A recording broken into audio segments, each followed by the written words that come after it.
आशीर्वाद करीब 70 एक्सट्रूजन मशीनों का उपयोग कर सालाना 1,20,000 मेट्रिक टन पाइप्स का उत्पादन करते हैं, जिसमें विभिन्न प्रकार के लगभग 400 SKU उत्पाद शामिल हैं। कुशल मैन्युफैक्चरिंग ऑपरेशन के लिए एक तेज चेंजओवर प्रक्रिया बेहद महत्वपूर्ण है। इस वीडियो का उद्देश्य यही दिखाना है कि कैसे एक साइज चेंजओवर कुशलता एवं सुरक्षित ढंग से किया जाए। इससे बेहतर एवं कुशल संचालन में मदद मिलेगी। साथ साथ हम अपने ग्राहकों की जरूरतों को भी पूरा कर पाएंगे। आगे बढ़ने से पहले यहाँ सावधानी की बात करते हैं। खास तरह के PPEs जैसे कि हाथों में पहनने के दस्ताने, चेहरे का कवच और हेलमेट का पहना जाना बेहद जरूरी है, ताकि चेंज ओवर की प्रक्रिया के दौरान एक खास तरह के कार्य को किया जा सके। हम आपसे आग्रह करते हैं कि आप कुछ आवश्यक कार्रवाई कीजिए ताकि आप असुरक्षित स्थिति को कम कर पाएं और ऐसे जोखिम वाले काम को जान पाएं जो घातक हो सकते हैं।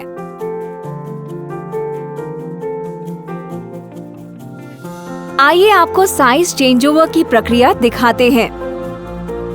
आमतौर पर हमारे दिन की शुरुआत अपने प्रोडक्शन चार्ट को देखकर होती है। साइज चेंजओवर की प्रक्रिया शुरू करने के लिए फीडर को बंद करिए और खुले हुए लीवर में पर्जिंग कंपाउंड को हाथों से फीड हॉपर के जरिए डालिए। पर्जिंग प्रोसीजर के SOP के अनुसार हीटर का तापमान 140 डिग्री सेल्सियस रखिए।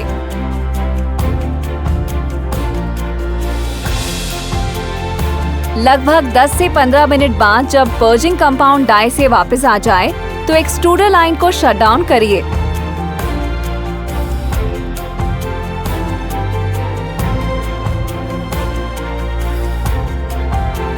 थर्मोकपल्स,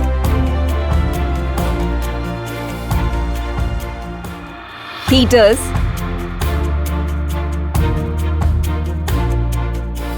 और लॉकिंग बोल्ट्स को डाई मशीन से अलग करिए। इसके बाद सेंटरिंग बोल्ट्स को ढीला करके फिर डाई को हटा लीजिए। पूरी दक्षता से हमें अलग होने वाले हिस्से की सफाई करनी है, न केवल मशीन को मेंटेन करने के लिहाज से, बल्कि ये भी सुनिश्चित करें कि सहज और सुचारू रूप से पाइप्स का उत्पादन हो। ये बहुत ही आवश्यक है कि मैंड्रिल में चिपके पर्जिंग कंपाउंड की सफाई एक लंबे पीतल के रॉड के सहारे हो। एक बार साफ हो जाने पर मैंड्रिल को डाई हेड से खींच लीजिए।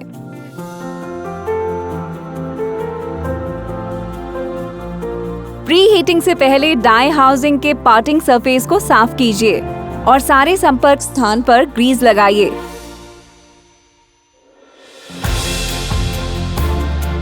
अगले उत्पाद के निर्माण के लिए हम मैंड्रिल बदलने से पहले प्रोडक्शन चार्ट देखते हैं। उसके बाद ही जो मैंड्रिल चाहिए उसे डाई हेड के ऊपर लगाते हैं।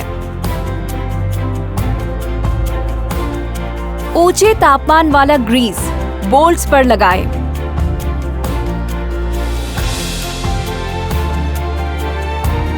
बोल्ट्स को फिक्स कीजिए और जो डाई चाहिए उसे लॉकिंग बोल्ट्स के सहारे कसकर लगाइए। इन सेंटरिंग बोल्ट्स के साथ ये पिन गॉश का उपयोग कीजिए ताकि मैंड्रिल और डाई के बीच एक समान दूरी बनी रहे। जब ये हो जाए तो हम हीटर्स और थर्मोकपल्स को डाई पर लगाते हैं।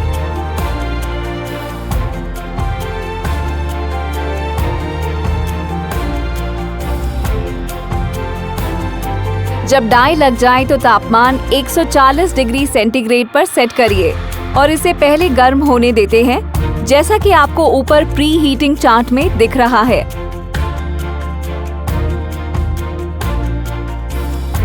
एक बार डाई बदल जाने पर साइजर और रबर गैस्केट को हटाते हैं।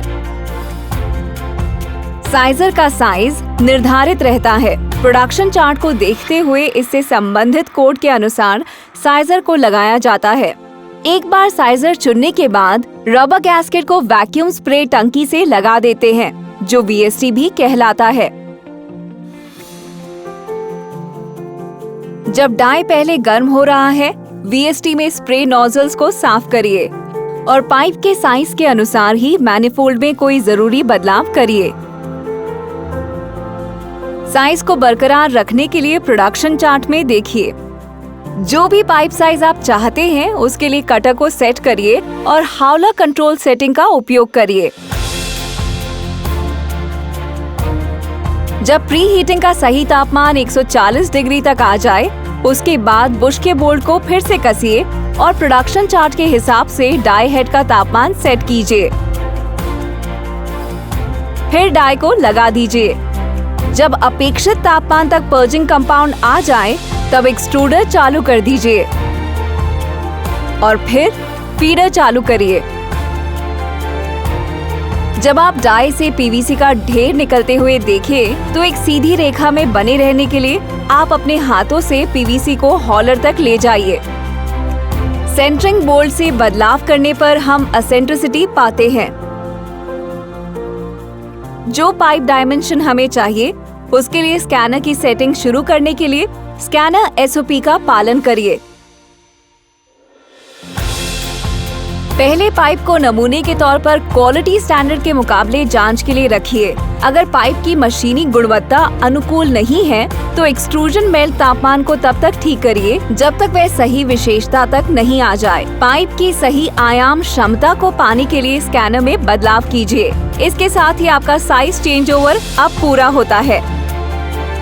अगर चेंज ओवर पाइप के डायामीटर और थिकनेस में तब्दीली करनी है, तो हमारा लक्ष्य होना चाहिए कि चेंज ओवर 3 घंटे में पूरा हो जाए।